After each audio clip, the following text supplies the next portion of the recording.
Hey, in this video, you learn how to hide your phone number on Facebook. It's a very simple tutorial, so make sure you watch this video all the way until the end. If you want to help me out, also give this video a like.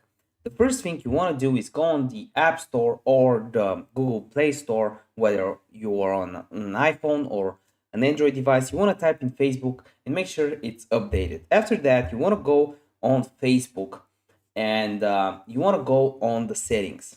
From there, you want to click on settings, scroll down until you find privacy settings, scroll down again, and here it is. Who can look you up using the phone number you provided?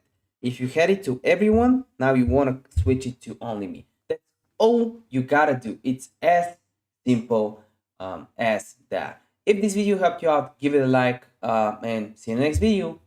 Bye.